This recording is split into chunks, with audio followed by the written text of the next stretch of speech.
নমস্কাৰ বন্ধুসকল, সাবস্ক্ৰাইব কৰক আমাৰ ইউটিউব চেনেল নিউ আপডেট আৰু লগতে থকা বেল আইকনখন দবাই দিয়ক যাতে আমাৰ ভিডিঅ' পাই আপুনি প্ৰথমে চাবলৈ। ৭৭ নে 1951 কি হ'ব বিদেশী চিনাক্তকৰণৰ ভিত্তিবৰ্ষ উচ্চতম ন্যায়ালয়ে গ্ৰহণ কৰিলে গুৰুত্বপূৰ্ণ সিদ্ধান্ত। আগষ্টৰ পৰা সাংবিধানিক বিচাৰপীঠত হ'ব ধাৰাবাহিক শুনানি। মুখ্য ন্যায়াধীশ দীপক মিশ্ৰই কৰিলে ঘোষণা। ৩ বছৰ ধৰি সাংবিধানিক বিচাৰপীঠত পৰি আছিল গোচৰটো আৰু অধিবক্তা কমল নাৰায়ণ চৌধুৰীক প্ৰতিশ্ৰুতি দিলে মুখ্য ন্যায়াধীশে।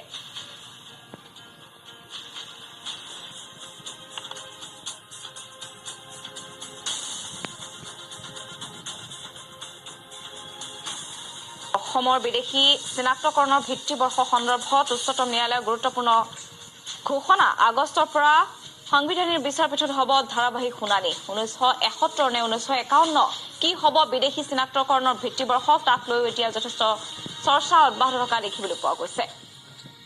আৰু তাৰ পাছত উচ্চতম ন্যায়ালয়ে গ্ৰহণ কৰিছে গুৰুত্বপূৰ্ণ সিদ্ধান্ত। আগষ্টৰ পৰা সাংবিধানিক বিচাৰপীঠত হ'ব ধাৰাবাহিক শুনানি। মুখ্য ন্যায়াধীশ দীপক মিশ্ৰই কৰিলে এই ঘোষণা। আৰু উল্লেখ্য যে 3 বছৰ ধৰি সাংবিধানিক বিচাৰপীঠত পৰি আছিল গোচৰটো, কিন্তু আগষ্টৰ পৰা এই শুনানি ধাৰাবাহিকভাৱে শুনানি গ্ৰহণ কৰা হ'ব বুলি মুখ্য ন্যায়াধীশে ইতিমধ্যে ঘোষণা কৰিছে। আৰু অধিবক্তা কমল নাৰায়ণ চৌধুৰীকো প্ৰতিশ্ৰুতি দিছে মুখ্য ন্যায়াধীশে।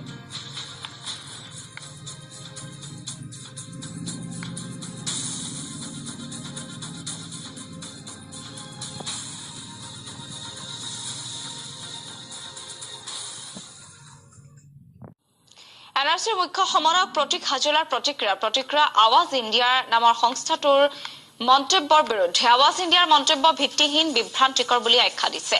NRCৰ কাম কাজ চলিছে দেশৰ আইন মতে, উচ্চতম ন্যায়ালয়ৰ তত্বাৱধানত চলিছে NRCৰ কাম। এক বিশেষ সম্প্ৰদায়ৰ গণহত্যাৰ শংকা অমূলক। NRCত নাম সোমাব প্ৰকৃত ভাৰতীয়ৰ। ওজৰ আপত্তি থাকিলে আবেদন জনাব পাৰিব বুলিও মন্তব্য প্ৰকাশ কৰিলে প্ৰতীক হাজেলাই। সুবিধা লাভ কৰিব আইনী যুঁজৰ।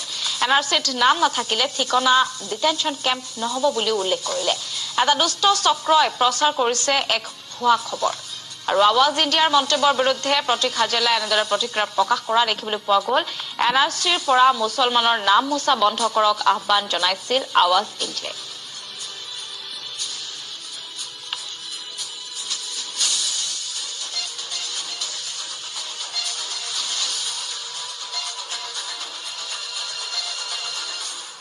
বামুণীজানৰ এটা পৰিয়ালৰ এতিয়া সংশয়। পৰিয়ালটো সন্নিৱিষ্ট হৈছে ডি ভোটাৰ তালিকাত। পৰিয়ালটোৰ মুৰব্বী নীলকান্ত সিংহ আৰু নীলকান্ত সিংহৰ আছে লিগেচি ডাটা। কোচ ৰাজবংশী সম্প্ৰদায়ৰ সিংহৰ জন্ম 1970 চনত। বৰ্তমান সিংহই কাষ চাপিছে ন্যায়ালয়ৰ, কাৰণ এতিয়া পৰিয়ালটোৱে এতিয়া সংশয়ত ভুগিব লগা হৈছে, সংশয়ত থাকিব লগা হৈছে, কাৰণ ডি ভোটাৰ তালিকাত সন্নিৱিষ্ট হৈছে। আৰু পৰিয়ালটোৰ মুৰব্বী নীলকান্ত সিংহৰ লিগেচি ডাটা আছে।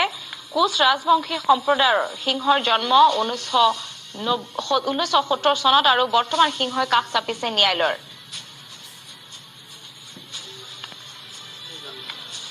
মোৰ দেউতা লিগেচি আছে আৰু এই বামুণীজান গাঁৱৰ MP স্কুলৰ পৰা মই পাছ কৰি মেট্ৰিক পাছ কৰিছোঁ। মই হাইস্কুলৰ পৰা বামুণীজান হাইস্কুলৰ পৰা, তাৰ পৰা মই ৰহা হায়াৰ ছেকেণ্ডেৰী পাছ কৰিলোঁ।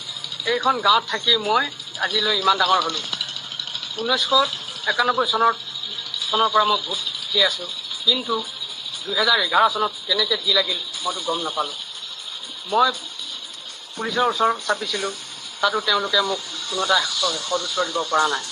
এতিয়া মই কি কৰিম সেইটো মোক ভালদৰে বুজাই দিব লাগে। এবছৰটো লোকচান হ'লেই, ভৱিষ্যত কি হ'ব মই নাজানো। গতিকে মই ভাবোঁ এইটো হয়তো কিবা এটা ভুলৰ কাৰণে হৈ আছে। গতিকে মই চৰকাৰলৈ আহ্বান জনাইছোঁ যে এইটো ভালদৰে চাই চিতি মোৰ ভৱিষ্যতো সুৰক্ষিত কৰে যেন। এতিয়া দেউতাৰ ডি ভোটাৰ কেনেকৈ হ'লতো মই নাজানো। গতিকে মোৰ এতিয়া বহুত সমস্যা হৈছে যে পঢ়া শুনা কৰিবৰ কাৰণে। চাওক, আমাৰ অসমীয়া মানুহবোৰকে যদি ডি ভোটাৰ লগাই থৈছে আজি চৰকাৰে, এইয়া যিবোৰ বাংলাদেশী আচল বিদেশীসকলক তেওঁলোকে সংস্থাপন দিব লাগিছে। আমাৰ দৰে অসমীয়া মানুহক কি কাৰণত লগাই থৈছে আমি গম নাপাওঁ। গতিকে এতিয়া মই আজি CW কাউন্সিলিঙত গ'লোঁ, মই ফ্ৰী আহিব লগা হ'ল।